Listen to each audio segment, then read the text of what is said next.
ጤና ይስጥልኝ የቻናላችን ቤተሰቦች አዳዲስና ሰበር መረጃዎችን ይዘን መጥተናል። ጋዜጠኛ ሳልሳዊት ባይነሳኝ ከ13 ቀናት የግዞት እስር በኋላ መፈታቷ ይፋ ሆኗል። በኦሮሚያ ክልል ላለው ግጭት ገለልተኛ ምርመራና የፖለቲካ ድርድር እንዲጠየቅ ፓርቲው ጠይቋል። ይህንን የተመለከተ መረጃም ወደ እናንተ እናደርሳለን። የአማራ ባንክ አዲስ ፕሬዝደንት መምረጡ ተገልጿል። እኚህ አዲስ ፕሬዝደንት ማን ናቸው? ስለ ግለሰቡም ዝርዝር መረጃ ይዘናል፣ እንድታደምጡ እንጠይቃለን። የአዲስ አበባ ከተማ አስተዳደር ለቀጣዩ በጀት ዓመት 502 ቢሊዮን ብር በጀት አቅርቧል። ምን ምን ስራዎችን ያከናውንበታል የሚለውን መረጃ ይዘናል።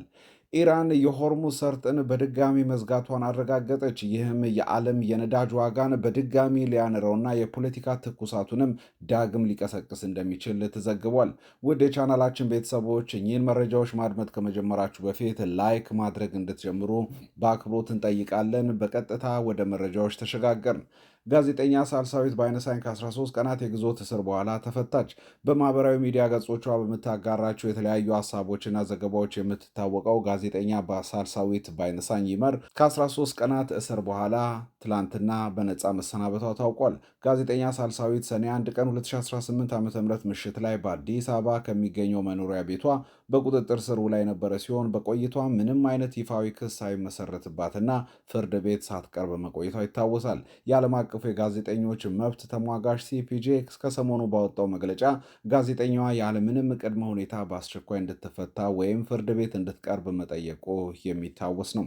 በኦሮሚያ ክልል ላለው ግጭት ገለልተኛ ምርመራና የፖለቲካ ድርድር እንዲጠየቅ ፓርቲው ጠይቋል። የኦሮሞ ፌዴራላዊ ኮንግረስ ኦፌኮ ትላንትና ባወጣው ባለ 2 ገጽ መግለጫ በአርሲ፣ ምስራቅ ሸዋና ምዕራብ ሐረርጌ በንጹሐን ላይ እየተባባሰ የመጣውን የጅምላ ግድያና መፈናቀል አውግዟል። በሴሩ ወረዳ ብቻ 17,000 አባወራዎች መፈናቀላቸውና ሰብአዊ ቀውስ መከሰቱን ገልጿል። ግጭቱን በወታደራዊ ኃይል ለመፍታት የተደረገው የ8 ዓመታት ዘመቻ ውጤት አልባ መሆኑን የጠቀሰው ኦፌኮ መንግስት ዜጎቹን የመጠበቅ ህገ መንግስታዊ ግዴታውን መዘንጋቱን አስታውቋል። ጥቃቶቹ በአስቸኳይ እንዲቆሙ፣ ለተፈናቃዮች ሰብአዊ እርዳታ ያለ ገደብ እንዲደርስ በተባበሩት መንግስታት የሚመራ ገለልተኛ ዓለም አቀፍ የምርመራ እንዲካሄድና ቅድመ ሁኔታ የሌለው የፖለቲካ ውይይት በአስቸኳይ እንዲጀመር ኦፌኮ ጠይቋል። የአዲስ አበባ ከተማ አስተዳደር ለቀጣዩ በጀት ዓመት 502 ቢሊዮን ብር በጀት አቀረበ። ረቂቅ በጀቱ ከዘንድሮ በጀት የ43 በመቶ ብልጫ አለውም ተብሏል። ከበጀቱ ውስጥ 71 በመቶ ለድህነት ቅነሳና ከዘላቂ ልማት ግቦች ጋር የተያዙ እቅዶችን ለማሳካት እንደሚውል ተገልጿል። በጀቱ የልማት ስትራቴጂዎችን፣ የነዋሪዎችን የልማት ፍላጎትና የአገልግሎት አቅርቦት ማሳደግን፣ በተለይ ደግሞ መንገድን፣ ውሃን፣ መኖሪያ ቤትን፣ ጽዳትን፣ ትራንስፖርትና የእሳትና ድንገተኛ አደጋ መከላከል እንዲሁም ትምህርት ቤትን፣ ጤናን፣ በዝቅተኛ ገቢ ለሚተዳደሩ ነዋሪዎች የሚደረግ ድጎማን ጨምሮ ማህበራዊ አገልግሎቶችን ማሻሻልን ታሳቢ ያደረገ መሆኑን አስተዳደሩ አስታውቋል።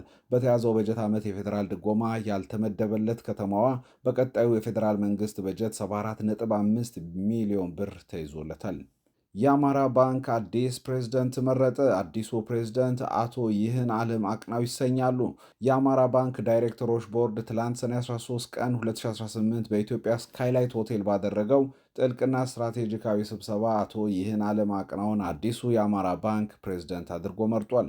አዲሱ ፕሬዝደንት አቶ ይህን ዓለም አቅናው በኢትዮጵያ የባንክ ኢንዱስትሪ ውስጥ ከ24 ዓመት በላይ ዘለቀ ስኬታማ የስራ ልምድ ያላቸው ሲሆን ይህንን ተግባራቸውን፣ ተሞክሯቸውን በዓለም አቀፍና በሀገር አቀፍ የላቀ የትምህርት ዝግጅትና የሙያ ማረጋገጫዎች የገነቡ መሪ ናቸው ተብሏል።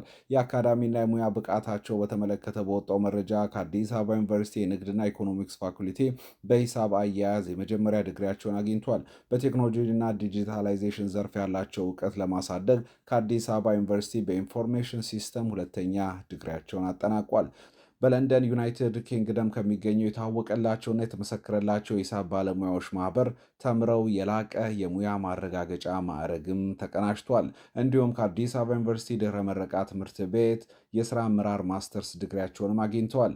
አቶ ይህን ዓለም አቅናው ከ24 ዓመታት በላይ ዘለቀ የሥራ ዘመናቸውን በኢትዮጵያ ቀዳሚና ግዙፉ የግል ባንክ በሆነው ዳሽን ባንክ ውስጥ ያሳለፉ ሲሆን ከታችኛው የባንክ ኦፕሬሽን ጀምሮ እስከ ከፍተኛ የአመራር እርከን ድረስ በተለያዩ ኃላፊነቶች ላይ አገልግሏል። በአሁኑ ወቅት አማራ ባንክ የሚገኝበትን የእድገት ምዕራፍና ያለበትን መስቀለኛ መንገድ ከግምት ውስጥ በማስገባት አዲሱ ፕሬዝደንት ካላቸው የቴክኖሎጂ፣ ስትራቴጂ፣ የፋይናንስና ኦፕሬሽን ማኔጅመንት ጥልቅ እውቀት አንጻር በባንኩ ውስጥ የሚነሱ የመልካም አስተዳደር ጥያቄዎችን፣ የደንበኞችን ፍላጎትና የአገልግሎት ጥራት ተግዳሮቶችን በአጭር ጊዜ ውስጥ በመፍታት ባንኩን ወደ ተሻለና አስተማማኝ የእድገት መስመር ያስገቡታል ተብሎ ይጠበቃል።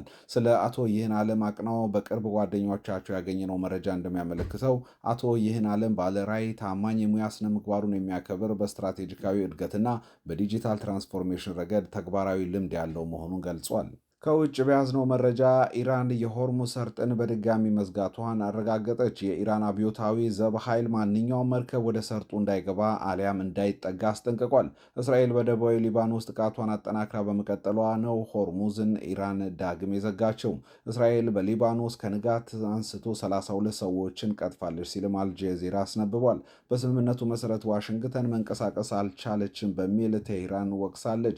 የአሜሪካ ምክትል ፕሬዚደንት ጄዲ ቫንስ ኢራን ሰርጡን ለመዝጋቷ ማረጋገጫ የለም ቢሉም አብዮታዊ ዘቡ ከማዕከላዊ ወታደራዊ እዙ መግለጫ በኋላ ዘግቼዋለሁ ብሏል። በአሁኑ ሰዓት የእስራኤል ጠቅላይ ሚኒስትር ቤንያሚን ኔታንያሁና መከላከያ ሚኒስትሩ በሊባኖስ ጥቃት እንዲቆም አዟል ሲልም ቻናል 12 አስነብቧል። ከአሜሪካ ጋር በትብብር የተወሰነ መሆኑንም መረጃዎች ጠቁመዋል። የአሜሪካና ኢራን ተወካዮች በስዊዘርላንድ ነገ ይገናኛሉ እየተባለ በሚገኝበት ሰዓት ነው አዲሱ ውጥረት ዳግም የተቀሰቀሰው። አየርላንድ $853,000 አውጥታ 42 ደቡብ አፍሪካውያንን ወደ ሀገራቸው አባረረች። በደቡብ አፍሪካ ውስጥ መጤ ጠል ወይንም የዜኖፎቢያ ዘመቻ እየተደረገ መሆኑ ይታወቃል። በዚህ ዘመቻም ዶክመንት የሌላቸው የውጭ ሀገር ዜጎች ከጁን 30 በፊት ደቡብ አፍሪካን ለቀው እንዲወጡ የሚል ማስጠንቀቂያ እየተላለፈ ነው። በሌላ በኩል አየርላንድ ደግሞ 42 ደቡብ አፍሪካውያንን ከሀገሯ አባራለች። የተባረሩትም ያለ ዶክመንት እየኖሩ ነው በሚል ነው። አይሪሽ ታይምስ እንደዘገበው እነዚህ ደቡብ አፍሪካውያን እንዲጠረዙ የተደረገው በፈቃደኝነት ወደ ሀገራቸው እንዲመለሱ የቀረበላቸውን አማራጭ ባለመቀበላቸው ነው። እንደ ዘገባው የአየርላንድ ብሔራዊ ኢሚግሬሽን ቢሮ ሐሙስ ዕለት ባደረገው ዘመቻ 42ቱን ደቡብ አፍሪካውያንን በቁጥጥር ስር ካዋለ በኋላ በነጋታው በአውሮፕላን አሳፍሯቸዋል። 9 ወንዶችን፣ 18 ሴቶችና 15 ህጻናትን የያዘው አውሮፕላን ትላንት ደቡብ አፍሪካ አርፏል ተብሏል። የአየርላንድ ኢሚግሬሽን ቃል አቀባይ ለጋዜጣው በሰጡት መግለጫ እነዚህ ደቡብ አፍሪካውያን ወደ ሀገራቸው ለመመለስ መንግስት በእያንዳንዳቸው $20,000 ወጪ ያደረገ መሆኑን ጠቅሰው ይህም $853,000 እንደሚሆንም አስታውቋል። ስደተኞችን ለመመለስ ይህንን ያህል ገንዘብ ወጪ የሆነው እንደ መጀመሪያ ግኝት መሆኑን ጠቅሰውም ደረሰኞቹ ሲሰበሰቡ ከዚህም ሊበልጥ እንደሚችል ተዘግቧል። ውድ የቻናላችን ቤተሰቦች ለዕለቱ ያዘጋጅናቸው መረጃዎች የተከታተላችሁትን ይመስላል። ለዚህ ቻናል አዲስ የሆናችሁ ላይክ፣ ሰብስክራይብ ማድረጋችሁን እንዳረሱ። በያላችሁበት መልካም ዕለት ይሆንላችሁ።